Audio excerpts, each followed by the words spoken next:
Нападите меѓу Израел и Иран продолжуваат со жестока интензивност, со десетици загинати и голема материјална штета. Во време на жестоки судири, Тел Авив издаде итно предупредување за евакуација, откако рано утрово започна нов бран воздушни напади насочени кон објекти поврзани со иранската нуклеарна програма.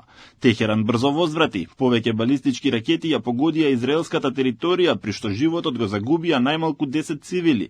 Израелските спасувачки служби известуваат за над 50 повредени лица, а напади беа регистрирани и во градовите Реховот и Бат Јам, каде покрај загубите на човечки животи е предизвикана и значителна материјална штета на цивилни објекти. Потрагата по повредени и загинати се уште е во тек. Иранскиот напад не беше единствен и јеменските хути лансираа балистички ракети кон градот Јафа во централниот дел на Израел, додека северниот регион беше погоден со ракети во близина на палестинско-израелскиот град Тамра, каде беше погодена и една стамбена зграда. Иранскиот генерал Косари најави можност за затворање на Ормудскиот теснец, што би ја блокирало нафтената трговија. Израелската војска возврати со напад на иранската војна инфраструктура, вклучувајќи нуклеарни центри и Министерството за одбрана. Премиерот Нетањаху најави продолжување на воздушните напади кон Техеран. Безбедносните сили апелираат иранските цивили кои живеат во близина на фабриките за оружје да се евакуираат.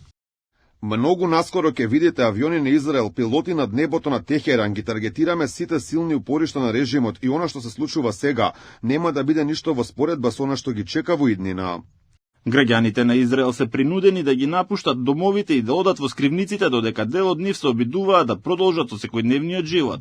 За мене беше важно да отворам мојата кафетерија денес, да испратам порака. Знам дека нема да заработам пари, но пораката е оваа. И покрај ракетите, хаосот и сенис што поменуваме, се уште има зрак светлина на крајот од тунелот. Се чувствувам многу лошо, многу сум загрижена и под стрес. Во агонија сум, за сите мртви и за сите повредени луѓе. Многу сум тажна и се уште сум загрижена. Израелската полиција апелира до јавноста да не се приближува до погодените воени објекти.